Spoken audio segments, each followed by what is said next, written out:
여러분, 엘리야가 활동하던 북왕국 이스라엘은 아합과 이세벨의 시대로 물질적으로는 부유하였지만 영적으로는 빈곤하고 빈천하고 타락하고 부패하였던 시대였습니다. 여러분, 이 시대가 어떤 시대였냐면 아합 왕, 북왕국 이스라엘의 왕이 아합이었고, 아합이 시돈의 왕의 딸과 결혼을 했는데, 여러분, 이 시돈의 왕이 누구냐면 이름이 엣바알이라는 것은 무슨 뜻이냐면, 우리 믿음의 사람들에게 가장 큰 축복은 하나님이 우리와 함께 하시는 것 아닙니까? 근데 이 엣바알은 어떤 뜻이냐면 바알이 그와 함께한다. 귀신이 함께하는 사람, 자기가 믿고 따르는 바알이 함께하는 사람. 근데 이 사람이 또한 아스타롯 신전의 제사장 역할을 하던, 그러니까 이방신 바알이 함께하고 아세라 신이 신전의 제사장이면서 시돈의 왕이었던 사람. 근데 이 시돈의 왕 아스타롯의 제사장과 아합이 동맹 결혼, 정략 결혼을 맺는 거예요. 그러니까 이 바알의 딸, 아스타롯 제사장의 딸이 북왕국 이스라엘에 시집 와서 제일 먼저 뭘 하냐면 북왕국 이스라엘의 수도였던 사마리아에다가 바알 신전을 만드는 거. 그리고 자기 아버지가 믿고 따르던 아세라 상들을 많이 만드는 것, 그리고 자기가 가지고 있는 힘과 능력을 가지고 여러분 여호와를 믿는 사람들에게 분위기를 조성하고 문화를 만들어서 하나님을 버리고 바알을 섬기도록, 아스다롯을 섬기도록 했던 일, 이게 여러분 아합과 이세벨이 하던 일이라는 거죠. 하나님께서 이 아합과 이세벨의 모습을 보면서 여러분 그들의 장난에 놀아나 하나님을 버리고 바알을 섬기는 이스라엘 백성들을 보시면서 진노하셔서 엘리야를 통하여서 북왕국 이스라엘에 심판을 하나 하시죠. 그게 뭐냐면 3년 반 동안 비가 오지 않게 하는 가뭄을 허락하신 거예요. 그러면 여러분 살아가다가 내가 생각하지 못했던, 내 힘과 능력으로 해결하지 못했던 재앙을 만나면 이 문제가 어디에서 왔을까? 이 사고가 도대체 어디에서 터졌을까? 뭐가 잘못돼서, 뭐가 문제여서 이 문제가 왔을까를 생각해야 되는데, 여러분 문제를 맞닥뜨렸을 때 믿음의 사람들은 그 이유를 누구에게서 찾아요? 나에게서 찾거든요. 근데 믿음의 사람이 아니고 말씀의 사람이 아닌 사람들은 문제가 땅 터졌을 때 이 문제를 어디에서 찾아요? 나에게서 안 찾고 남에게서 찾거든요. 이 아합 왕이 그랬던 거예요. 여러분 자기가 다스리던 나라에 3년 반 동안의 가뭄이 오면 왜 하나님께서 가뭄을 허락하셨을까? 기근을 허락하셨을까? 어려움을 허락하셨을까? 내가 혹시나 행여나 하나님 앞에서 부정한 것이 있지는 않을까? 내가 알지 못하는 죄가 있지는 않을까? 내가 고백하지 못했던 문제가 있지는 않을까를 뒤돌아봐야 되는데, 아합 왕이 뭐라 그러냐면 엘리야 때문이야. 선지자 엘리야 때문이야. 하나님이 능력이 없기 때문이야. 라고 문제의 근원을 선지자 엘리야와 하나님에게로 돌리는 거예요. 그러니까 이 얘기를 듣고 있던 엘리야가 얼마나 화가 납니까? 아합 왕에게 가가지고 결투를 하나 신청하죠. 야, 네가 믿는 바알과 내가 믿는 하나님, 내가 믿는 여호와 중에 누가 참 하나님인지를 우리 한번 따져보자.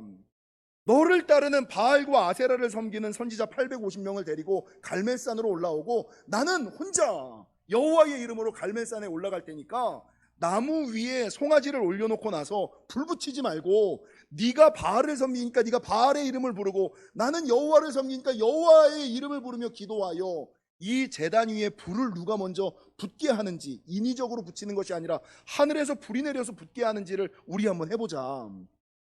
그러니까 여러분 사람들이 많으니까 바알을 섬기는 450명의 선지자들이 먼저 아침부터 점심까지 바알의 이름을 부르면서 기도하는 거예요. 어떻게 됐습니까? 점심이 지나도 이게 아무런 요동이 없고 미동이 없는 거예요. 그러니까 엘리야가 뭐라 그러냐면, 야, 니네 신이 조냐? 니네 신이 자냐? 야, 조금 더 크게 불러봐. 그러니까 이 바알을 섬기는 450명의 제사장들이 여러분 소리 지르면서 자기 몸을 해하면서 이 제단을 빙빙빙빙 돌면서 아무리 기도해도 이 송아지 제단 위에 불이 하나 내리지 않거든요. 근데 그때 이 엘리야가 어떻게 합니까? 오늘 열왕기상 18장 36절, 저녁 소재 드릴 때에 이르러 선지자 엘리야가 이제 저녁에 나아가서 하는 거예요. 근데 어떻게 하느냐?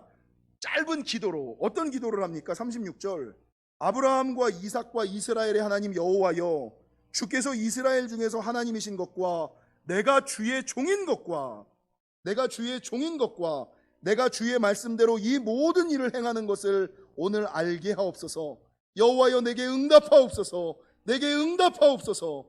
이 백성에게 주 여호와는 하나님이신 것과 주는 그들의 마음을 되돌이키심을 알게 하옵소서.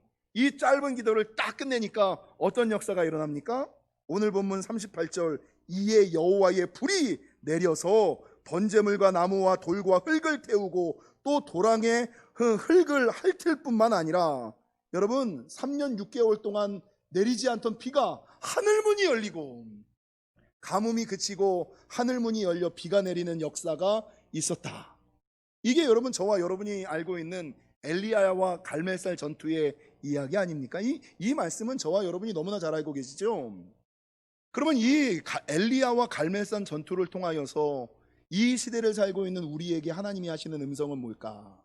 이 본문을 통하여 깨달아야지 되는 영적 교훈은 무엇일까? 저는 이 본문 가운데서 세 가지를 발견했어요. 첫 번째, 여러분 그 옛날 아합과 이세벨의 시대, 악한 시대, 믿음의 사람들을 우상숭배로 세상의 흐름대로 뺏어가는 시대, 이 시대가 지금 우리가 살고 있는 시대가 그 옛날 아합과 이세벨의 시대와 크게 다르지 않다는 거예요. 지금 우리가 살아가고 있는 대한민국 이 땅의 시대가 그 옛날 아합과 이세벨의 시대와 크게 다르지 않은, 여러분 아합과 이세벨은 자기가 가지고 있는 힘으로 세상을 움직여서 자기가 믿는 바알을, 아세라를 사람들로 섬기게 했고, 성도들은 그게 이세벨의 장난인 줄도 모르고 그냥 좋은 게 좋은 거지 그러면서 여러분 여호와를 떠나서 바알과 아세라를 섬기는 사람들로 신앙을 바꾸는 사람들이 많았다. 여러분 지금 우리가 살고 있는 이 시대는 어떤 시대입니까? 공권력이, 분명히 우리나라에는 종교의 자유와 표현의 자유가 있음에도 불구하고 공권력이 교회의 예배를 재단하는 시대. 여러분 제가 말씀드렸습니다만 지난번에 어떤 명령이 내렸어요? 국가 공권력이 여러분 법과 행정명령으로, 법과 행정명령으로 교회를 좌지우지하려고 하는 시대. 그래서 이 예배는 드려라, 저 예배는 드리지 말아라. 예배를 드려도 너 찬양 크게 하지 말아라. 통성기도는 하지 마. 통성기도 금지. 통성기도하면 너 벌금 300만 원. 법과 행정명령으로 교회를 재단하려고 하는 시대. 믿음이 별로 없고 힘들고 어려운 사람들 같은 경우는 여러분 교회에 나가는 것을 법적으로 제지하는 시대, 교회에서 멀어지게끔, 신앙에서 떨어지게끔 하는 시대, 그 시대가 여러분 지금 우리가 살고 있는 시대고, 우리가 살고 있는 이 시대는 그 옛날 아합과 이세벨의 시대와 별반 다르지 않다라는 것이죠. 제가 지난 한 주 말씀을 묵상하다가 여러분 이 아합과 이세벨의 시대를 바라보며 하나님께서 진노하셔서 3년 반 동안의 기근을, 3년 반 동안의 가뭄을 허락하셨어요. 제가 요즘에 지내다가 제 개인적인 생각입니다만, 어쩌면 지금 우리가 겪고 있는 코로나, 앞으로 2년이 될지 3년이 될지 모르는 이 코로나도 여러분 하나님께서 이 시대를 향한 사인이고 경고이고 심판이지 않을까라는 생각을 했다는 거죠. 바라는 것은 여러분 이 시대가 힘으로, 법으로, 행정명령으로 믿음의 사람들을 좌지우지하려고 할 때에 흔들리지 마시고, 요동하지 마시고, 굳건히 믿음의 반석 위에 교회 안에 거하시는 저와 여러분이 되시기를 주님의 이름으로 간절히 축원합니다. 여러분 두 번째, 이 본문을 통하여 제가 깨달았던 것은 당시 이스라엘 백성들이 어떤 이유에든지 간에 3년 반 동안의 가뭄 가운데 있었다는 거예요. 근데 이 가뭄을 해결한 방법이 뭐였습니까? 이 가뭄을 누가 해결했냐면 엘리야가 해결을 했잖아요. 그러면 엘리야가 어떤 방법으로 이 가뭄을, 인생의 문제, 나라의 문제를 해결했을까? 우리가 코로나의 문제를 어떻게 해결할 수 있을까? 내 인생의 재앙과 재난을 어떻게 해결할 수 있을까? 여러분 인생 살아가다 보면 재앙과 재난을 많이 만나죠.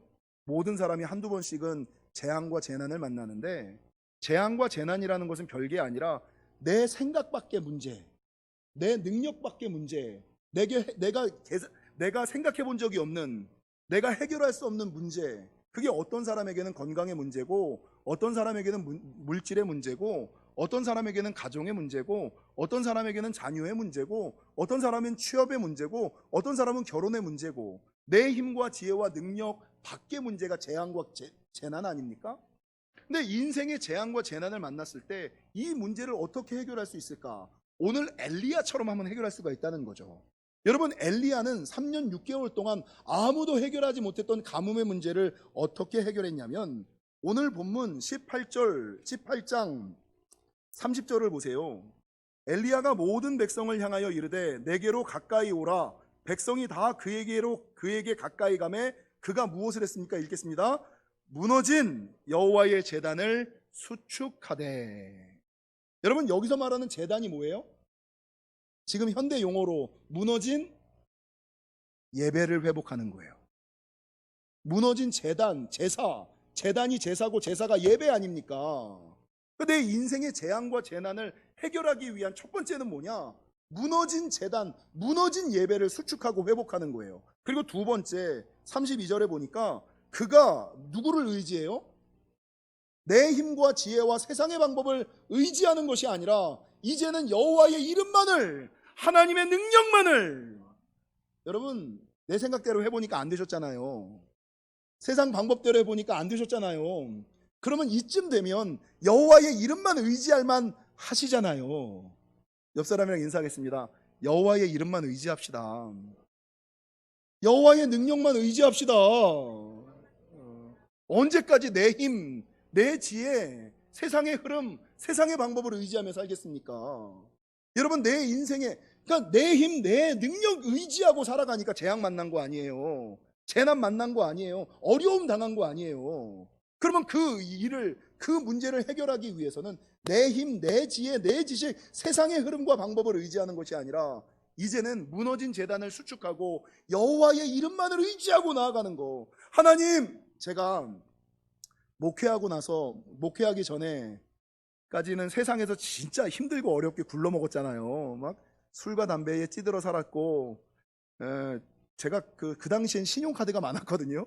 신용카드가 다 빵꾸가 나가지고 블랙리스트에 다 들고, 이 빵꾸 난 돈을 메꾸려고 뭐 여기서 빌리고 저기서 빌리고 대환대출하고 별의별 짓을 다 해도 이게 메꿔지지가 않는 거야. 메꿔지지가 않는 거야. 내 인생을 바꾸고 싶은데 바꿀 수 있는 방법이 전혀 없는 거야. 완전히. 그리고 어쩌지 하다가 이제 제가 신학을 하면서 하나님께로 갔거든요. 근데 제가 신학을 결심하는 그 순간에 하나님께 기도할 때 두 손 두 발을 잘 들면서 하나님께 고백했던 게 있어요. 하나님, 지금까지 내가 내 생각대로, 내 방법대로 살았는데 이제부터는 내가 내 생각대로, 내 방법대로 살지 아니하고 하나님의 방법대로만 살겠나이다. 하나님의 방법대로만, 하나님이 이끄시는데, 내 생각대로, 하나님 내 생각대로 살아봤는데 남는 건 빚밖에 없어요. 남는 건 병밖에 없어요. 하나님, 이제는 내 생각대로, 내 방법대로 살지 않겠고 오직 하나님의 방법대로만 살겠사오니 하나님 인도하여 주옵소서. 근데 내 힘대로 그렇게 발악할 때는 갚아지지 않던 빚이 신학을 하면서 여자 만나고 갚아지더라고요. 여러분, 제가 지금 카드 발급이 돼요. 카드 발급, 삼성카드 VIP 회원이에요. 뭐 골드 회원인가? 조금만 더 있으면 한 달에 1년에 제가 카드를 어마어마하게 써가지고. 네, 그래요. 어찌됐건 여러분, 내 힘과 능력과 지혜에 의지하면 안 돼요. 인생의 내 힘으로 해결할 수 없는 재앙과 재난은 무너진 제단을 수축하고 여호와의 이름만 의지하며 나갈 때. 세 번째가 뭔지 아세요? 오늘 본문 18장 36절에 보니까 저녁 소재 드릴 때에 이르러 선지자 엘리야가 나아가서 말하되 뭐합니까? 기도했죠. 기도. 아브라함과 이삭과 이스라엘 하나님 여호와여, 주께서 이스라엘 중에서 하나님이신 것과 내가 주의 종인 것과 내가 주의 말씀대로 이 모든 일을 행하는 것을 오늘 알게 하여 주옵소서. 여호와여, 내게 응답하옵소서. 내게 응답하여 주옵소서. 하나님 응답하여 주옵소서. 기도했잖아요. 근데 여러분, 이 기도를 언제 했어요? 36절 앞에 뭐라고 기록되어 있어요? 저녁 언제? 소재가 뭐예요? 소재. 여러분, 예배의 또 다른 방법이거든요. 그러니까 여러분, 제가 몇 년 전에 설교할 때 인생의 재앙과 재난을 면하고 피하는 법에 대해서 설교한 적이 있어요. 기억이 나십니까? 인생에 맞닥뜨리는 재앙과 재난을 면하고 피하는 방법에 대해서 설교한 적이 있는데, 성경에서는 재앙을 피하고 면하는 방법을 딱 네 가지라고 얘기해요. 출애굽기 32장의 아론과 금송아지 사건, 요나서 3장의 요나와 니느의 사건, 역대상 21장 다윗의 군대 개수 사건, 열왕기하 20장 히스기야의 창고 사건, 역대하 12장 르호보암이 율법을 버린 사건, 다니엘 9장 인생의 전쟁 앞에서 하나님께서 재앙과 재난을 그치고 면하는 방법을 네 가지라고 얘기하는데, 첫 번째가 뭐냐? 겸손하게 하나님을 좀 인정해라. 여러분, 옆 사람에 인사하겠습니다. 겸손합시다. 교만을 좀 버립시다. 여러분, 교만을 버리셔야 돼요. 겸손해야 하나님을 인정할 수 있어요. 겸손히 하나님을 인정하는 거. 두 번째가 뭔지 아세요? 회개할 때. 여러분, 회개라는 거 뭐 맨날 하는 얘기지만 알고 깨닫는 거는 회개 아니에요. 내가 뭘 잘못했는지 알아. 내가 어떻게 살아야 되는지 알아. 이거 회개 아니에요. 그건 회예요, 회. 개는 뭐예요? 회가 알고 깨닫는 거라면 개는 뭐예요? 돌이켜 행동하는 게 개예요. 그러니까 내 인생의 재앙과 재난이 면해지고 피해지는 방법은 회, 알고 깨닫는. 아니, 머리로는 찰떡같이 너무 잘 알지. 성경 너무 잘 알지. 성경 모르는 사람이 어딨어. 근데 안다고 해서 재앙과 재난이 끊기지 않아요. 회, 개. 돌이켜 하나님께로 돌아와 행동으로 살아낼 때, 그때 재앙과 재난이 끊겨요. 첫 번째 겸손히 하나님을 인정할 때, 두 번째 회개할 때, 세 번째가 뭔지 아세요? 세 번째, 네 번째가 똑같아요. 예배할 때, 기도할 때. 근데 오늘 본문 이 엘리야의 사건에서 여러분 3년 반 동안 닫혀있던 하늘문을 열고 비가, 불이 내리게 하는 그 방법이 뭐였어요? 엘리야? 저녁 소재 드릴 때, 저녁 예배 때 기도했던 거예요. 기도. 딴 데 가서 기도하지 마시고요, 옆 사람에 인사하겠습니다. 예배할 때 기도합시다. 예배만 잘 드려도 살아요. 근데 꼭 엉뚱한 사람들이 예배 때 기도하지 않고, 예배 때 뭐 하지 않고 그냥 엉뚱한 곳에 가서 막 기도하려고 그래. 근데 여러분, 하나님의 역사, 하나님의 축복은 예배할 때, 기도할 때 재앙과 재난이 그치고 기도가 응답되고 하늘문이 열렸음을 기억하시고, 특별히 이 본문을 통해서 제가 말씀드리고 싶은 것은, 이 시대가 재단이 무너진 시대거든요. 코로나19로 인해서 마음껏 예배할 수 없는 시대. 여러분, 주일 오후 예배 드리고 싶은데 못 드리잖아요. 주일 오후가 망가졌잖아요. 수요 예배가 무너졌잖아요. 금요 예배가 무너졌잖아요. 무너진 재단을 수축할 때 재앙과 재난이 그치는데, 여러분, 단순하게 주일 오후 예배, 수요 예배, 금요 예배가 사라진 것이 아니라 개인의 신앙 가운데 예배의 재단이 여러분 무너진 사람들이 많이 있다고요. 여러분, 예배가 뭡니까? 예배를 드린다고 다 되는 것이 아니라 참된 예배는 영과 진리로 드리는 예배. 여러분, 예배는 예배 앉아 있는다고 예배하는 것이 아니라, 예배라는 것은 하나님께 찬양하셔야지 되고요. 입술을 열어서 좀 찬양하시기를 바랍니다. 여러분, 예배라는 것은 내가 입술을 열어서 하나님께 기도하셔야 돼요. 우리 부모가 기도하는 거, 내 배우자가 기도하는 거 의미 없어요. 물론 능력은 있지. 누가 기도해야 돼요? 내가 기도해야 되거든요. 내가. 여러분, 참다운 예배는 하나님께 찬양하고 하나님께 기도하고 하나님의 음성을 듣는, 말씀을 듣는 역사가 있어야지 되고, 참다운 교회 생활은 단순하게 그냥 예배만 드리는 것이 아니라 코이노니아, 디아코니아, 친교하고 교제해야죠. 여러분, 교회 안에서 무언가 한 가지 직분과 사명을 맡아서 감당해야죠. 그러니까 많은 사람들이 자기는 예배, 나는 올바르게 예배하고 있어. 근데 무슨 기도가 무너진 사람, 찬양이 무너진 사람, 친교하고 교제하지 않고 친교와 교제가 무너지고 자기 혼자 예배드리는 사람, 교회 안에서 아무런 직분을, 아무런 사명을 하나도 감당하지 않는 사람, 여러분, 봉사가 무너진 사람들 아니에요. 헌신이 무너진 사람들 아니에요. 근데 하나님께서 닫혀있던 하늘문을 열기 위하여 제일 먼저 우리에게 명하시는 것은 뭡니까? 무너진 재단을 수축하라. 찬양의 재단을 좀 수축하고, 기도의 재단을 좀 수축하고, 말씀의 재단을 좀 수축하고, 친교의 재단을 좀 수축하고, 봉사의 재단을 좀 수축하고, 이게 하나님께서 오늘 말씀하시는 가장 중요한 것이 아닐까. 말하는 것은, 여러분, 오늘 본문을 통해서 내 인생의 내 힘과 능력으로 해결되지 않는 재앙과 재난은 무너진 재단을 수축하고 여호와의 이름을 믿고 예배하고 기도할 때, 여러분, 이 모든 문제가 해결될 뿐만 아니라 하늘문이 열리고 하나님이 불을 내리시고 비를 내리시는 역사가 있음을 기억하시고, 이 네 가지, 무너진 재단을 수축하고 여호와의 이름만 믿고 예배하고 기도하시는, 여기서 지금 아멘 이래야 되는데 기도하시는 저와 여러분이 되시기를 주님의 이름으로 간절히 축원합니다. 세 번째, 이 엘리야와 갈멜산 전투를 통해서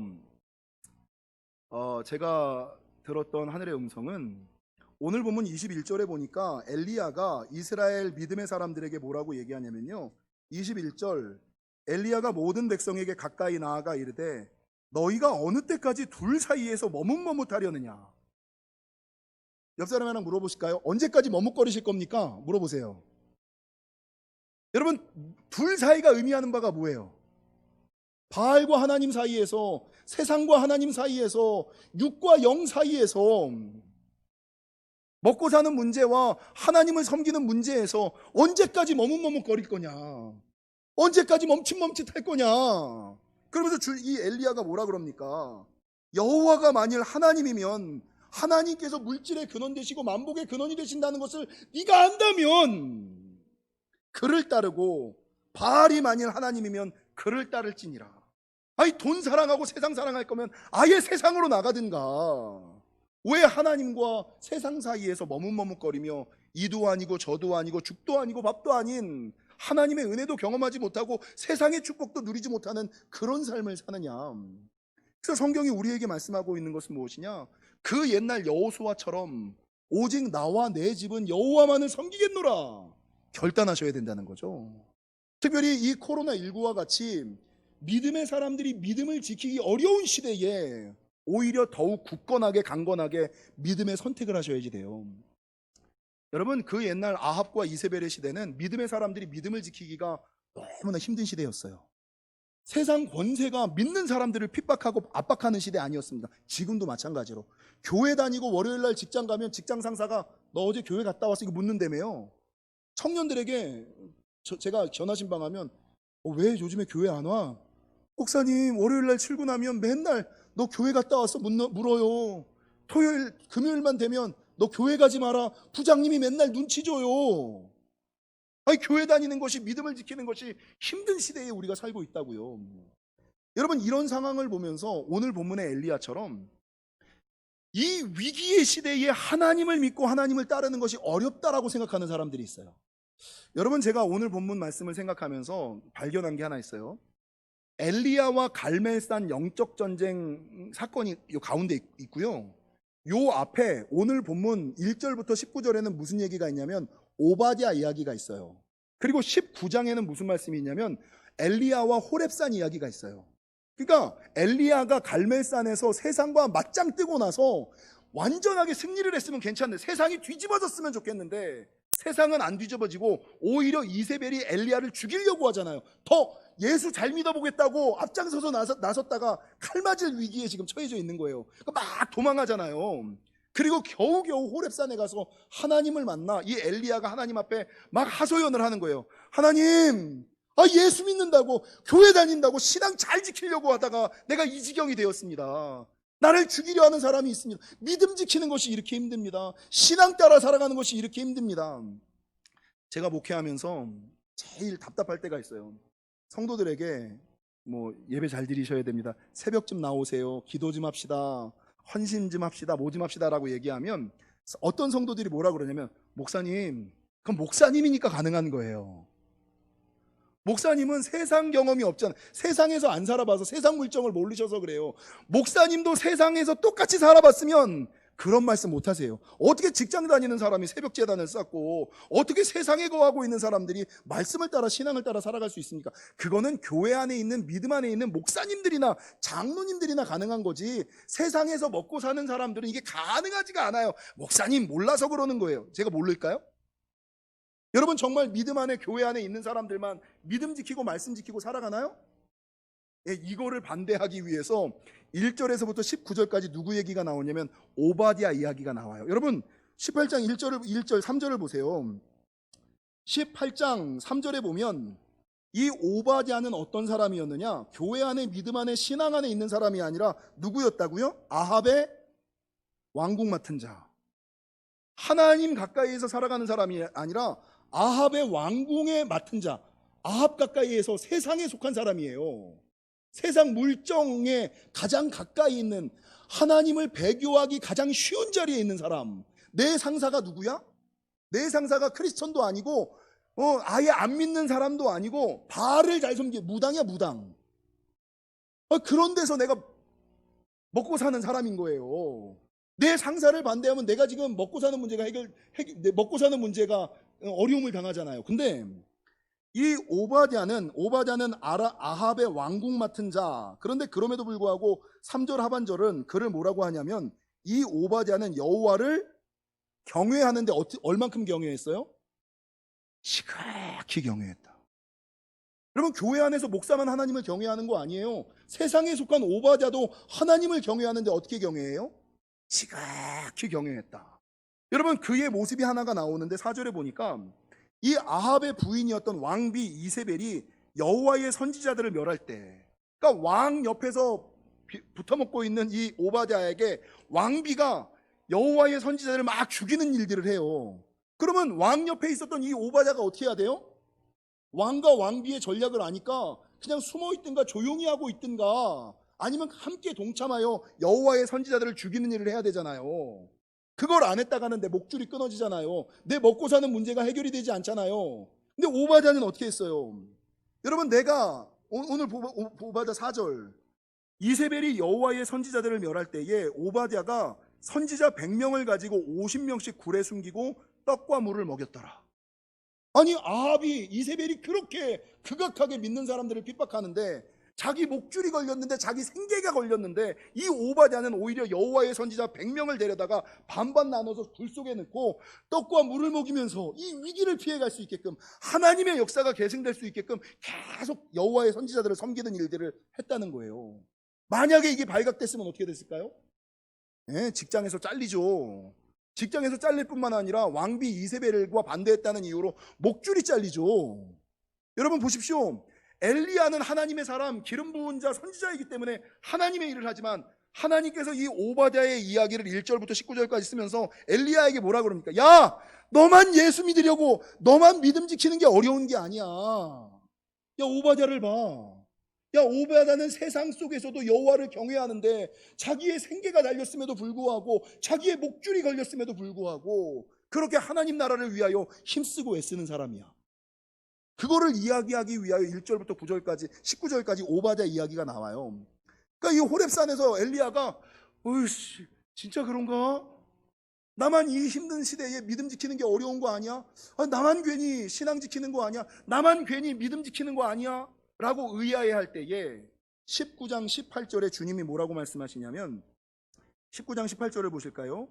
그러나 내가 이스라엘 가운데에 7,000명을 남기리니 다 바알에게 무릎을 꿇지 아니하고 다 바알에게 입맞추지 아니한 자니라. 야, 너만 믿음 지키고, 너만 특별하게 믿음 지키고 사는 거 아니야.